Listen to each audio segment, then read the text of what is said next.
ప్రకటన గ్రంథ సందేశములను ఈ కార్యక్రమాన్ని వీక్షిస్తున్నటువంటి ప్రియ సహోదరి సహోదరులకు మన ప్రభు అయిన యేసు క్రీస్తు నామములో మీ అందరికీ వందనాలు. అందరూ బాగున్నారు కదా? చాలా రోజుల తర్వాత మరలా మీ మధ్యలోకి ఈ విధంగా రావడానికి దేవుడు కృప చూపారు. ఎందుకంటే నాన్నగారు ప్రభును నిద్రించారు కాబట్టి ఆ సమయం నుండి కొన్ని పరిస్థితులను బట్టి వీడియో చేయలేకపోయాను. మంచిది, మీ అందరూ బాగున్నారని నేను ప్రార్థన చేస్తూ ఉన్నాను. మరి సమయంలో ప్రకటన గ్రంథంలో మొదటి అధ్యాయంలో ఉన్న 7 సంఘాల గురించి చెప్పుకుంటూ వస్తూ ఉన్నాము. ఈ చివరి సంఘమైనటువంటి లవోదికీయ అను సంఘము గురించి ఈరోజు చెప్పుకుంటూ ఉంటాము. ఈ లవోదికీయ అనే సంఘము లికాస్ అను ఒక నది ఒడ్డిన కట్టబడినటువంటి సంఘము ఈ లవోదికీయ సంఘము. ఈ సంఘము ఫిలదెల్ఫియాకు ఆగ్నేయంగా 70 మైళ్ళ దూరంలో ఉన్నది. ఎఫెసుకు తూర్పుగా 100 మైళ్ళ దూరమున, కొలస్సీకి 12 మైళ్ళ దూరమున ఉన్నది ఈ లవోదికీయ సంఘం పట్టణము. అయితే ప్రియమైన దేవుని పిల్లారా, ఈ యొక్క పట్టణంలో ఒక ప్రాముఖ్యమైన విషయం ఉంది. అది ఏంటంటే ఇక్కడ టెమిటేరియన్ అను వస్త్ర ప్రపంచానికి ఇది చాలా ప్రసిద్ధి చెందినటువంటి పట్టణము ఈ లవోదికీయ పట్టణము. అంతేకాదు ఇక్కడ అనేక మంది, వేల మంది ఇక్కడ యూదులు బహుధనవంతులుగా, భాగ్యవంతులుగా నివసిస్తూ ఉన్నారు. ఇక్కడ బృహస్పతి అను ఒక దేవాలయము రోమీలు నిర్మించారు. దానికి ఫ్రీడమ్ ఇచ్చారు కనుక ఇక్కడ రోమీలు వాళ్ళ నాటకాలు వేసే శాలలు, క్రీడా స్థలాలు, పెద్ద పెద్ద కట్టడాలు ఇక్కడ ఉన్నాయి. అంతేకాకుండా ఈ కొలస్సియా, లవోదికీయ పక్క ఉన్నటువంటి పట్టణాలు. ఈ లవోదికీయ అనే ఈ సంఘము బహు చిన్న సంఘము.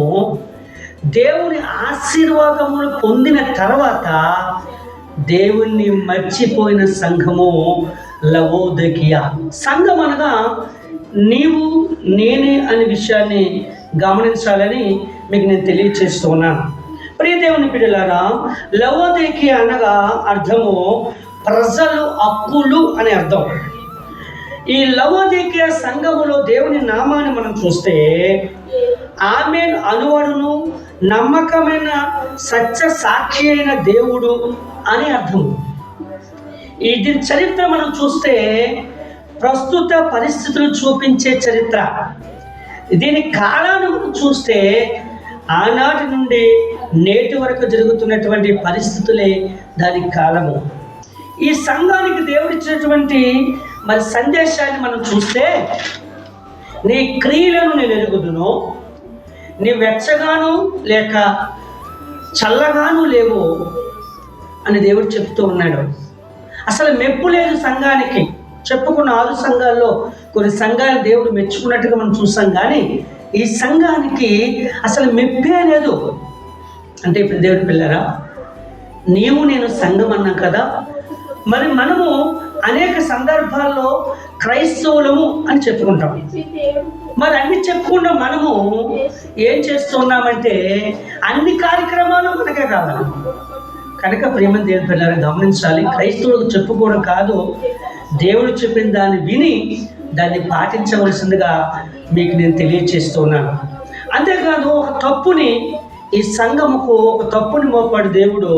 ఆ తప్పు ఏంటంటే, నీవు దౌర్భాగ్యుడవు, దిక్కిమాలిన వాడువు, దరిద్రుడవు, గుడ్డువాడువు, దిగంబుడివై ఉన్నావు అని దేవుడు చెప్తున్నాడు.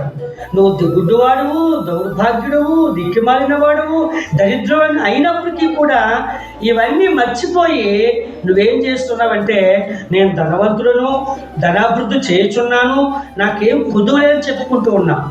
అంటే ఇవన్నీ మర్చిపోతున్నావు, అన్నీ నీ వెనకాల పెట్టుకుని నేను క్రైస్తవులని చెప్పుకుంటున్నావు తప్ప ఇవన్నీ నువ్వు పాటించటం లేదని దేవుడు మీకు తెలియజేస్తున్నాడు. అని ఒక మధ్య కూడా లేదు సంఘానికి. మరి నీ జీవితంలో నువ్వు బాప్తిసం పొందిన నాటి నుండి ఇప్పటి వరకు ఈ వాక్యం వింటున్నావు, ఇప్పటి వరకు నీ జీవితంలో దేవుడు మెచ్చుకునే సందర్భం ఏదైనా ఉన్నదో లేదో ఒకసారి పరీక్షించుకొని చూడవలసిందిగా మనం చేస్తూ ఉన్నాం. అయితే సంఘానికి ఒక దిద్దుబాటును కూడా దేవుడు ఇచ్చాడు. అదేంటంటే నీవు ధనాభివృద్ధి చేసుకున్నట్లుగా అగ్నిలో పుట్టబడిన బంగారమును నీ దశముల సిగ్గుపడినట్లు ధరించుకోటకు తెల్లని వస్త్రములను నీకు దృష్టి కలుగుటకున్నట్లు నీ కనులకు కాటికను నా యొద్ద కొనుమని నీకు బుద్ధి చెప్పుచున్నాను. అంటే దీనికి అర్థం ఏంటంటే నీవు ధనాభివృద్ధి చేసుకున్నట్లు అగ్నిలో పుటము వేయబడిన బంగారమును, అంటే శుద్ధి చేయబడినటువంటి బంగారమును నీ దిశముల సిగ్గు కనపడకున్నట్లు ధరించుకోటకు తెల్లని వస్త్రములు నా యొద్ద కొనుగోలు చేయి. దేవుడికి ఏ ధనం ఇచ్చి ఏ నోటు ఇచ్చి దేవుడిని కొనుక్కుంటాం మనం? తెల్లని వస్త్రములు అంటే దేవుడి దగ్గర దేవుడు కోరుకునేది నీ డబ్బు కాదు, కానీ నీ హృదయం అనే డబ్బు ఇచ్చి హృదయం ఆయనకిచ్చి నువ్వేం చేయాలంటే ఆయన దగ్గర వస్త్రము కొనుక్కోవాలి, పరిశుద్ధమైన వస్త్రము కొనుక్కోవాలి. నీ కనులకు కాటికని చెప్పాడు. అని నీవు మారు మనసు పొందాలని దేవుడు చెలవిస్తున్నాడు. అంతేకాదు సంఘానికి ఒక హెచ్చరిక ఇచ్చాడు. అది ఏంటంటే నీవు వెచ్చగానైనను చల్లగానైనను ఉండక నులివెచ్చగా ఉన్నావు గనుక నా నోట నుండి నీ మీద ఉమ్ము వేస్తాను. ఎప్పుడు ఆ మాట చెప్తామండి? ఆ మనిషి మీద ఎంతో ఇసుకొస్తే ఆ మాట చెప్తాము. కనుక ప్రియమైన దేవుని పిల్లరా, దేవుడు చెప్తున్న మాట ఏంటంటే నేను ఉమ్ము వేస్తాను. అంటే నువ్వు చాలా దరిద్రంగా ఉన్నావు. నీ విశ్వాస జీవితంలో హృదయంలో మారకుండా నేను క్రైస్తవులు చెప్పుకుంటూ ఎన్నో దేవునికి వ్యతిరేకమైన కార్యాలు చేస్తున్నావు కనుక దేవుడు ఉమ్మేయడానికి సిద్ధపడుతూ ఉన్నాడు. అంతేకాదు దేవుడు ఒక బహుమానాన్ని ప్రకటించాడు సంఘానికి. ఏంటా బహుమానం అంటే నేను జయించి నా తండ్రితో కూడా ఆయన సింహాసనం మందు కూర్చుని ఉన్న ప్రకారము జయించు వానికి నాతో కూడా నా సింహాసనం మందు కూర్చోనిచ్చేదను. నువ్వు ముందు జయించాలి, నీ హృదయంలో ఉన్న ప్రతి కార్యక్రమాన్ని జయించాలి. క్రైస్తవులు చెప్పుకుంటూ కాదు, కానీ క్రీస్తులాగా జీవించడానికి నువ్వు ప్రయత్నము చేయాలని దేవుడు మీకు ఈ వాక్యం ద్వారా తెలియజేస్తున్నాడు. దేవుడు ఈ సంఘాన్ని తప్పు చెబుతూ ఒక మాట చెప్పాడు, నీవు దౌర్భాగ్యుడు అని చెప్పాడు. అంటే అపోస్తలుడు పౌలు ఏం చెప్తున్నాడంటే రోమీయులకు రాసిన పత్రిక 7వ అధ్యాయము 24వ వచనంలో పౌలు గారు ఈ విధంగా చెప్తున్నాడు, అయ్యో నేనెంత దౌర్భాగ్యను, ఇట్టి మరణమునకు లోనగు శరీరము నుండి నన్ను ఎవడు విడిపించును. వచ్చిన మార్కు అక్కడ క్వశ్చన్ మార్క్ వేస్తున్నాడు. అయ్యో నేనెంత దౌర్భాగ్యను.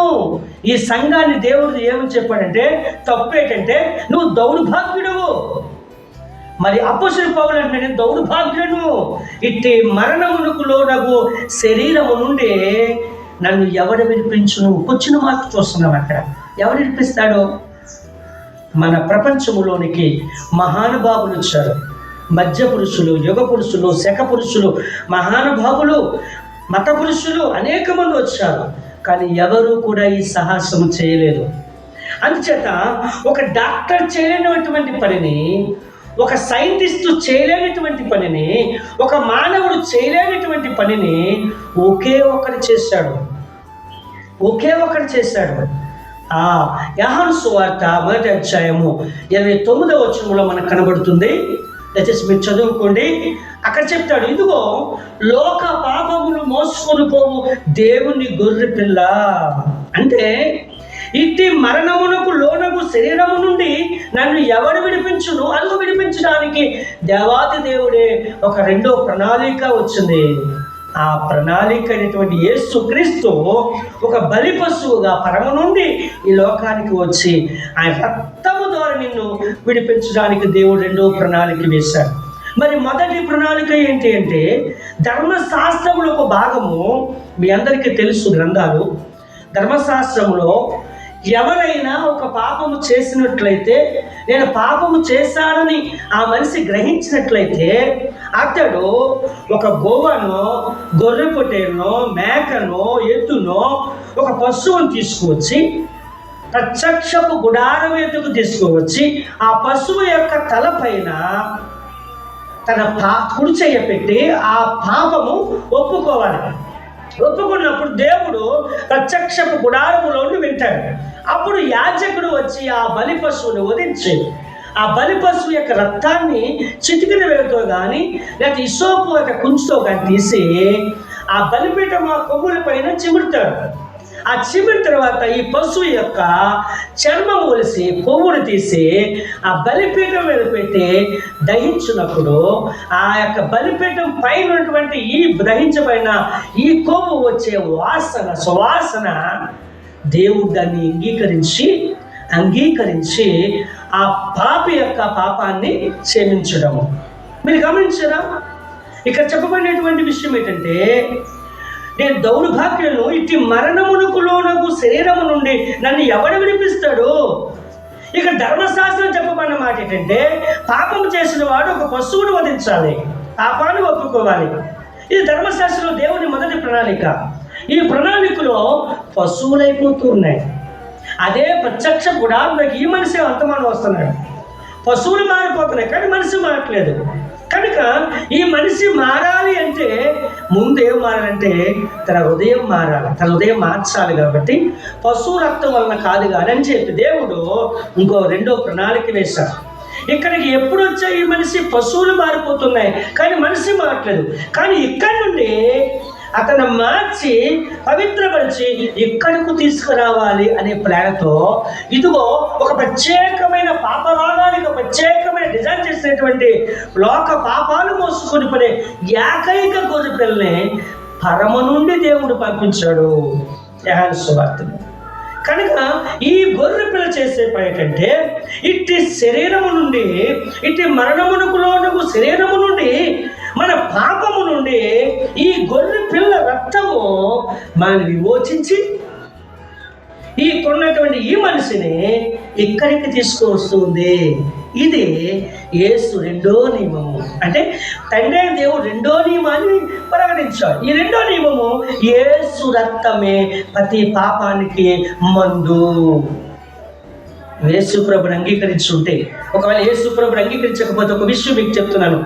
యేసు పేరు చెబితే చాలు దయ్యాలు పారిపోతాయి. యేసు పేరు చెబితే చాలు రోగాలు విడిపించబడతాయి.